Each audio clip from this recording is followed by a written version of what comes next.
potion and distracting everybody else with a water elemental. I like that move there by Lyn, actually chucking down a net on top of that elemental to make sure that the Archmage was able to do something about it. And now the Archmage has actually been hexed, so that could be very bad for Xyligan. He's teleporting back, so unfortunate waste of 350 gold there on the teleport scroll.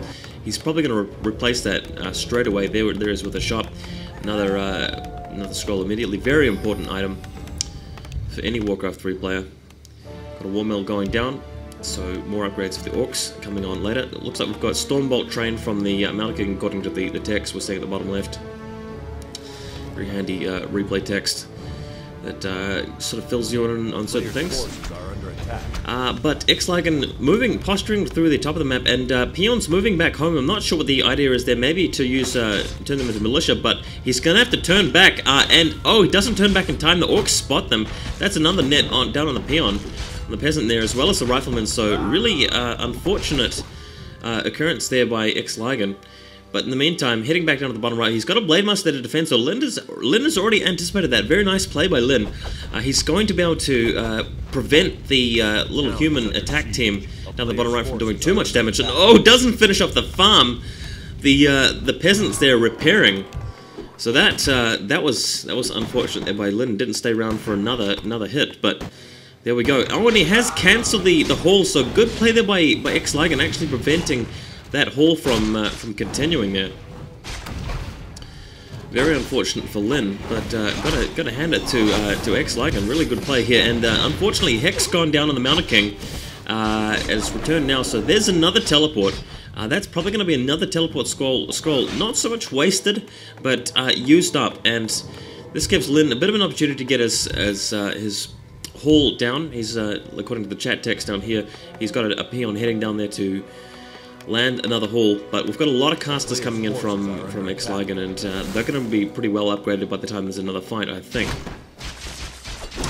In anticipation of that, though, of course, Lyn's got a lot of Shadow Walkers, Spirit Walkers, sorry, is what they're actually called, and they are going to be able to get a lot of Dispel off, mass Dispel off on those sorceresses and so forth, but they definitely won't out-mana the humans. The humans have always got more mana than the Orcs. That's just the way it is with this matchup. And there we go, Creepjack there by the Blademaster, but I think the humans do have some dust of appearance. Yes, they do. Level 5 though, wow! I can't believe he's made it to level 5 already. SK.Lyn just doing what he needs to level up with the Blademaster, as well as keeping the harassment up and expanding. So he's definitely well ahead of the humans in terms of experience, and I think that will really show later on, because we're still on a level 1 Mounted King. I believe the Archmage is on level 3 or 4. And you're up against an enemy that has a level 5 Blademaster as well as a level 3 Shadowhunter. Anyway, I just want to commentate on one thing that's just happened here, and that is that Xyligan has upgraded the invisibility detection special thing for the towers. Now, watch what happens here. Landing an ivory tower next to the creeps. This is because it'll have the upgrade on it and will actually detect the Blademaster if he comes too close, and that will prevent the Blademaster from getting experience, denying the experience there on the big turtle, as well as grabbing the item. So just watch this. The turtle's about to go down. Lyn sees that. Lyn will want to move in and get a kill on the turtle, but bam! That's the Stormbolt on the Blademaster. So the humans get the experience, as well as the Blademaster, sorry, the Mountain King picking up the item. I think that was the Talisman of Evasion there in the slot, mid-right. Further to the 12 o'clock position, the Orcs are creeping the, looks like the merchant camp. They're going to do this fairly easily, despite that large ogre there with Bloodlust. It shouldn't really be any losses here for the Orcs, or much HP, health points detracted from this. I wonder if either player will get anything from the Merchant, though, because I always play Warcraft 3 and I see all these cool-looking items in the Merchant, but pro players don't really seem to do it. I guess it's because those fancy items don't really affect the battle in the game as much as some of the simple stuff like a mana potion or a health potion or replenishment or ivory towers, stuff like that. This Blademaster, though, is loaded up with 2 healing scrolls as well as an invulnerability potion, so he looks to be really stacked. Really ready to go, and the humans have got a significant army there. I really like his composition. He's got great amount of rifles, with more guys in reinforcement, but plenty of casts as well, plenty of priests, plenty of sorceresses. Looks like a 33% ratio roughly. How many rifles have we got? 5, 6, and heaps of militia streaming in. So it looks like Xyligan is ready to fight, guys. I think we can anticipate a big brawl coming up. Xyligan wouldn't be moving out with this many militia if he wasn't planning on attacking, and I think I know where he's going to be attacking. That is obviously going to be the bottom right. If he can kill that expansion and win a fight there, he'll really be able to take this game, and let's see what happens. We've got Orc forces in the background there, just ready to defend. He's got a voodoo lounge going up, so that's readying the fight for the long term. But there we've got towers going down in the background. Speed scroll being thrown down on the Orcs. Militia coming in at just the right time. Perfect timing there by Xyligan. All of the chain link going up, spirit link going up, and we've got a hero shooting off at the towers. The towers also give the detection on the Blade Master. But the Mountain King, unfortunately, having to use his invulnerability potion this early in the fight, and he's got nothing really left to keep him alive, apart from invisibility from the sorceresses. Hopefully they've got adept upgraded. Yes, they do. Invisibility going down now on the Mountain King. But, of course, Mountain King getting killed because the Spirit Walkers actually dispelled the invisibility. So that's a real shame for Xyligan. Very unfortunate stuff, and having to continue the rest of this fight without that secondary hero is really going to hurt him in the long run. It's a shame because he was in a great position with the 2 towers in the background there, using a healing potion, scroll, to actually revive his forces. And I love the peons in the front, really taking a lot of hits and blocking a lot of melee forces from getting in there. The human players now actually focusing on that Kodo Beast, gonna kill that as well. That unlocks, gets rid of the what do you call it? The spell breaker, Little Red Riding Hood styles in the belly of the big Kodo. But we've got to teleport out now from the Archmage, so Xyligan is conceding defeat for that particular battle.